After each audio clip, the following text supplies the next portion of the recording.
Dilihat-lihat di sosmed sih mulus, tapi kok pas ketemu bulus. Bukannya kapok, tapi malah repeat order.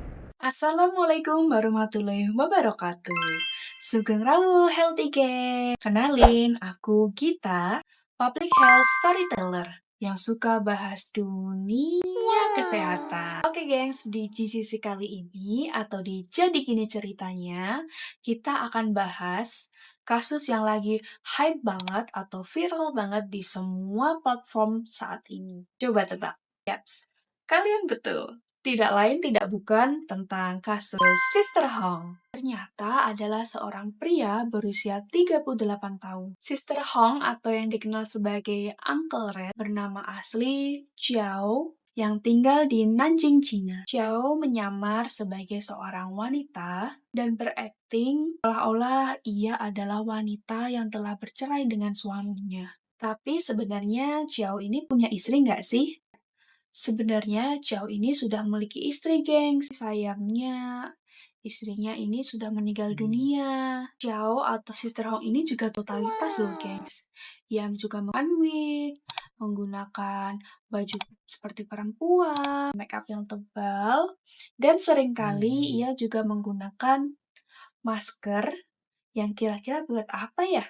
Jangan-jangan untuk menutupi sisi lakinya itu kali ya, geng. Oh ya, gengs. Kalau kalian membayangkan Uncle Red atau Sister Hong itu seperti Nongpoi ataupun Rinrada, stop.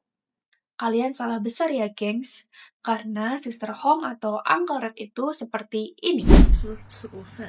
Nah, lewat sosial medianya, Sister Hong atau Uncle Red menawarkan jasa atau layanan secara gratis untuk memikat pria. Tapi sebagai gantinya, para tamu yang akan berkunjung ke apartemen Sister Hong harus membawa hadiah kecil seperti buah-buahan, susu, bahkan peralatan rumah tangga loh, gengs. Mirisnya, Xiao atau Sister Hong ini mengaku melakukan kegiatan ini tanpa pengaman loh, gengs. Dan selama aktivitas tersebut, ya diam-diam juga merekam kegiatan tersebut. Lalu ia unggah di platform berbayar pribadi miliknya. Untuk menjadi keanggotaan dari platform tersebut, kita memerlukan biaya sebesar 150 yuan atau kira-kira dirupiahkan itu sekitar 340 sekian deh. Itu mah mending buat beli seblak sampai bibir jadi doer gak sih? Yang bikin netizen makin syok, ternyata jumlah pria yang pernah bertamu di apartemen Sister Hong ini bahkan lebih dari 1.600 pria. Korban diantaranya adalah mahasiswa, pekerja muda, instruktur gym, bahkan warga negara asing pun juga ada loh, gengs. Ngeri banget ya. Next, ternyata beberapa dari korban ini sebenarnya juga udah tahu nih, gengs, kalau ternyata cewek yang mereka temuin itu sebenarnya ya cewek jadi-jadian. Tapi bukannya kapok, mereka malah repeat order. Karena banyaknya aduan dan juga viralnya kasus ini, per tanggal 6 Juli 2025, Sister Hong akhirnya ditangkap nih, gengs, oleh kepolisian di Nanjing, China. Selain itu, sebagai respon, Pusat Pengendalian Pencegahan Penyakit atau CDC di China langsung turun tangan dan menawarkan pemeriksaan kesehatan bagi siapapun yang mencurigai adanya paparan penyakit seksual. Nah, Healthy Gangs, kalau kita lihat kasus ini tuh sebenarnya nggak cuman soal penipuan identitas ataupun pelanggaran privasi, tapi juga bisa banget jadi pintu penyebaran penyakit menular seksual, terutama HIV atau AIDS.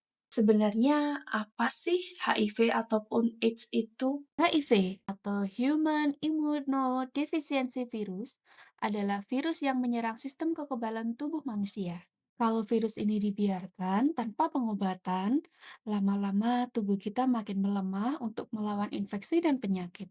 Nah, kalau HIV-nya udah makin parah dan sistem imun benar-benar drop, Disitulah orang bisa mengalami AIDS. Bisa dibilang, AIDS adalah tahap lanjut dari infeksi HIV. Singkatnya, HIV adalah virusnya, AIDS adalah kondisi kronis akibat virus tersebut. Data terbaru dari UNAIDS dan WHO menunjukkan bahwa hingga akhir tahun 2022, sekitar 39 juta orang di seluruh dunia hidup dengan HIV. Dan sayangnya, lebih dari 40 juta orang sudah meninggal dunia akibat penyakit AIDS. Kalau di Indonesia, data Kemenkes mencatat bahwa per Juni 2024, sekitar 503.000 orang hidup dengan HIV. Masalahnya, banyak dari mereka nggak tahu statusnya atau baru terdiagnosis saat sudah parah. Dan ini bahaya banget karena penularan bisa terjadi terus-menerus secara diam-diam. Dan yang bikin nyesek, stigma sosial bikin banyak orang untuk takut periksa atau ngobrolin soal HIV. Padahal deteksi dini dan pengobatan itu penting loh buat mencegah penularan ke orang lain. Pemerintah Indonesia telah menerapkan strategi seperti screening mandiri, terapi ARV, dan tes HIV di hari yang sama untuk meningkatkan deteksi dini dan pengobatan. Jadi, kalau kita simpulkan, kasus Sister Home ini mengingatkan kita akan pentingnya kehati-hatian dalam berinteraksi di dunia maya dan kesadaran akan risiko kesehatan yang mungkin akan timbul. Hubungan seksual tanpa pengaman, apalagi dengan banyak pasangan yang status kesehatannya nggak jelas, bisa meningkatkan risiko tertular infeksi menular seksual, termasuk HIV dan juga AIDS. Jadi, penting banget nih buat kita untuk selalu ingat 3 hal ini. Pertama, hindari gonta-ganti pasangan. Kita percaya agama apapun pastinya mengajarkan bahwa hubungan badan laki-laki dan perempuan merupakan sesuatu yang suci dan wajib dalam ikatan pernikahan. Kedua, gunakan proteksi saat berhubungan seksual dalam tanda kutip dalam kondisi tertentu. Dan ketiga, jangan ragu buat lakukan screening kesehatan secara berkala. Itu semua bukan cuma soal jaga diri sendiri, tapi juga bentuk tanggung jawab terhadap pasangan dan lingkungan. Karena peduli kesehatan itu nggak harus nunggu sakit dulu ya, gengs. Yuk, kita jadi generasi yang sadar dan juga bukan sekedar viral. Nah, gimana menurut kalian? Kira-kira ada nggak ya kasus yang seperti Sister Hong ini di Indonesia? Tulis pendapat kalian di komentar ya. Barangkali bisa kita jadikan next discussion. Jangan lupa like, share, and comment untuk konten edukatif lainnya. Sampai jumpa di segmen GCC berikutnya.